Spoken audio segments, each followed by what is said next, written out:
Nakoy antenna diri nga naabot mga idol ko ani dual band ani mga idol 2.4 o 5G megahertz.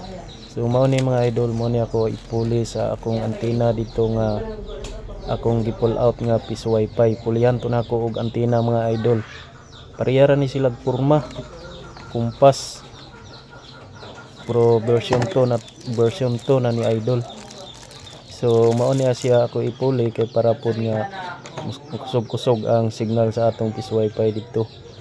Kay katong akong gipull out dito nga piece wifi, balhin ra pud nako sa atbang. Kay ang balay nga akong gitauran magpersonal naman sila. So ako na lang silang atbangan.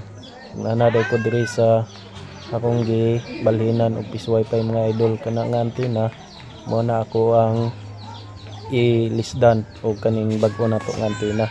So pareha ra ni sila og porma pero naka dual band na ni siya. So kusog-kusog na ni siya mga idol. So mo na yang porma o hamis pa kayo. So mo na yang mga accessories diri sa sulod na power adapter. Ang yang antenna na duha ra ka buok pero kuha na siya, combine na siya 2.4 o 5G. So mo arang-arang natong signal ani mga idol mo sukol na ni siya sa atong mga kompetensya. So ang ilaha kay single band naman ilaha tuwa dual band mas kusog-kusog ato ang signal. So mao na siya idol yang koneksyon gikan sa atong antenna nga kumpas diri din siya paingon sa adapter sa PoE kay para ma power on ang atong antenna. So karon idol ato ni configure tani nga access point sa atong piece wifi. So i-type lang nato dire ang default pass IP 192.168.10.1. So automatic na siya idol mo sulod sa iyahang dashboard. So in-check man to idol, di man nato masabtan, pwede nato i-change sa English kay para mabasa nato. Ang default password ani admin lang. So nakasulod na ta sa iyang dashboard. Siyempre lisa nato ang password kay para dili ma-open sa uban ba kay daghan na ba karon mga kompetensya nato nga hilig magkubi-kubi sa atong antenna basi ma-open nila kung di nato mailisdag password. So sulod nila ang atong antenna dayon ila ding binuangan wa gid tay mahimo. So mao ni atong himuon ilisda nato kay para di nila mahilabtan natong antenna. So ang IP address ani default lang mao ra gyapon. Kung sa atong naandan sa una mao ra gyapon. Ang importante ang password di ginato kalimtan nga ilisdan. So mao na ni mga idol ilisdan na nako kay para likay ta sa mga kubi.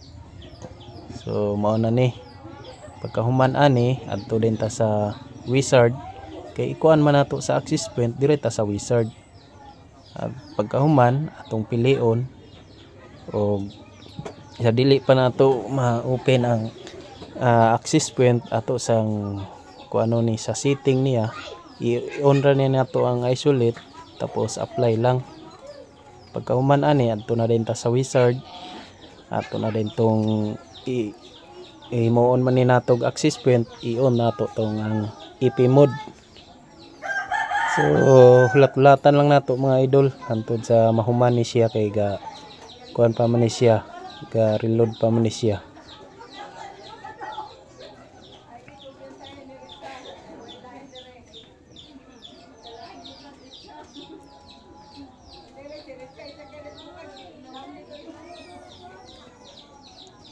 So nahuman naman siya reload mga idol.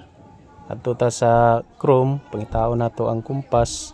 So mo na siya tapos ato dayong mo direct ra na siya idol sa iyang dashboard tapos adto rin ta sa wizard kay mamili na ta diha o na repeater, bridge, repeater ug access point. Atong pilion access point kay gamiton man ni nato sa piece wifi.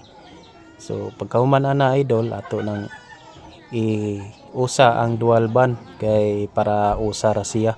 Tapos sa SSID lisa nato diri og pangalan sa balay nga atong gibilinan kay mao man akong ginahimo mga idol. Dili man ang akong pangalan akong ibutang diri, ang pangalan man sa tagbalay nga akong bilinan sa akong Peace Wi-Fi. Kani siya kay gamiton man ni nato sa Peace Wi-Fi, di nato butang password kay para makakunik ang mga client nga maghulog. Ang 2.4 ani mga idol, ang single band isit nato sa 11, tapos ang 5G i-default ra nato kay kusog-kusog man ni siya ang 5G. Kay talagsaon naman ni siya. Hulatan lang nato nga mahuman siya. Pagkahuman ana mga idol, okay na siya. Pwede na siya itaod sa atong Peace Wi-Fi.